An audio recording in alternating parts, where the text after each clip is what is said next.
أعوذ بالله من الشيطان الرجيم بسم الله الرحمن الرحيم In the name of Allah, the Beneficent, the Merciful. Dear students, good morning and a very happy day to you all. I hope you all are doing great and making the best of your time. Dear student, we are in the 4th week of our e-learning program. I hope this initiative of e-learning has been fruitful for you. Let's us pick the thread where we left in our previous class. Let us resume our first lesson, Al-Quran Al-Kareem, with its second topic. Main teachings of Surah Al Zilzal. Today's study objectives are: to learn the surah and its translation, to know the subject matter of the surah, to learn the main teachings of the surah, to know the importance of the surah in a Muslim's life.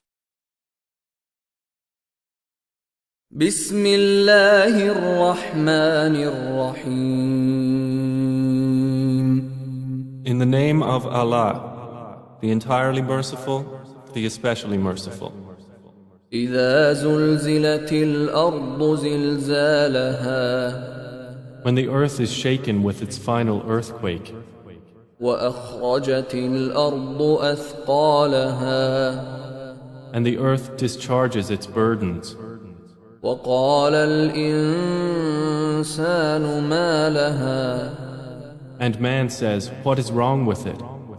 يومئذ تحدث أخبارها That day it will report its news, بأن ربك أوحى لها because your Lord has inspired it. يومئذ يصدر الناس أشتاتا ليروا أعمالهم That day the people will depart, separated into categories to be shown the result of their deeds. فمن يعمل مثقال ذرة خيرا يره So whoever does an atom's weight of good will see it, ومن يعمل مثقال ذرة شرا يره and whoever does an atom's weight of evil will see it.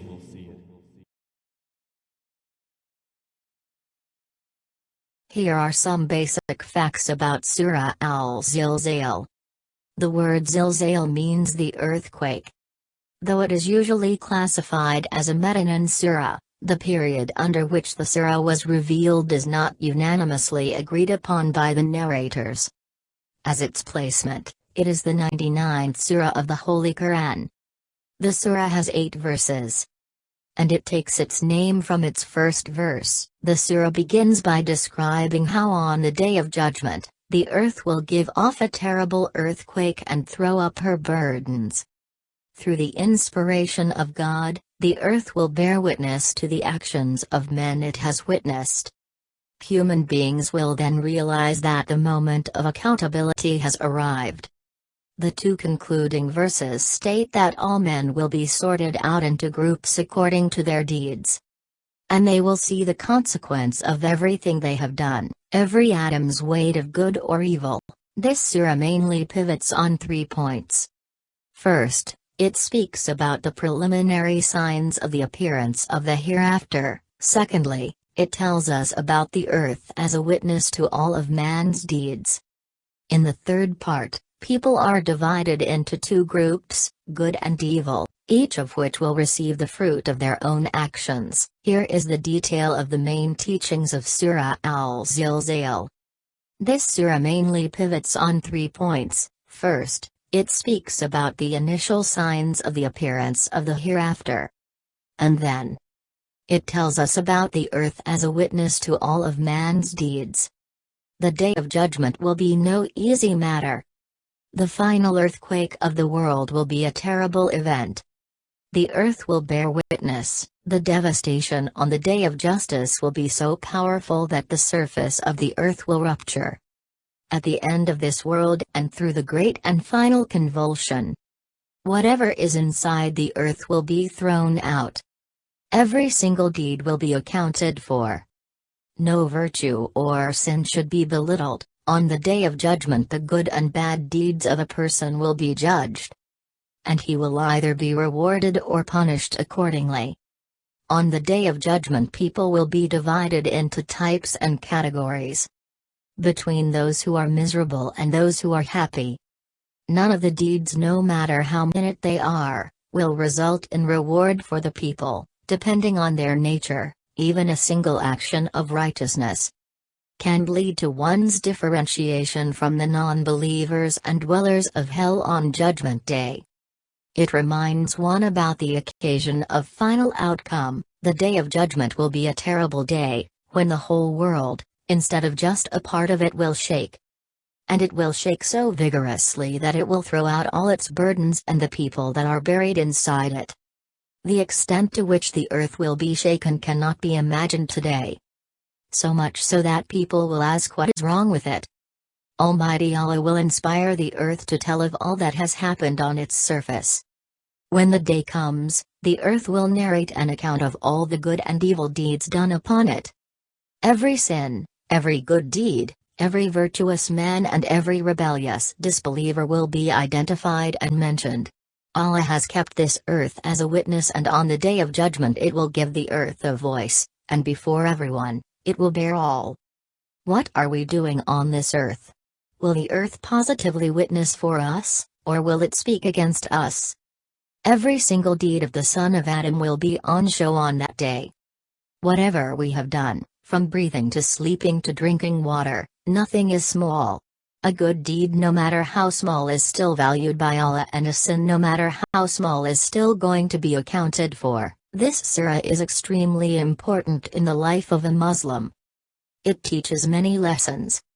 This surah tells about the ultimate future of man and this world. It stresses that death is not total annihilation to a believer. The thought of resurrection is a sign of satisfaction for a Muslim's continued existence after death. The thought of an eternal life tells a believer the purpose of his existence, that is, adherence to virtues and distance from evils. Doomsday is the ultimate day of justice, where the righteous men shall be rewarded paradise and the wrongdoers shall be punished. Almighty Allah will fulfill the demands of justice for punishing the culprits and rewarding the pious. When a person believes that the earth will testify to his deeds, he will abstain from all kinds of social evils.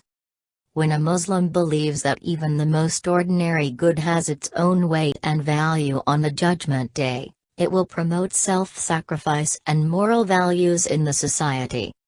People will give importance to small insignificant deeds of goodness. And the belief that the most ordinary evils will not be overlooked shall promote the behavior of staying away from trivial sins. In conclusion, Allah has guided us that this world, its treasures and our lives are a temporary phase. This world will end and we shall be presented before the Almighty Allah on the Day of Judgment.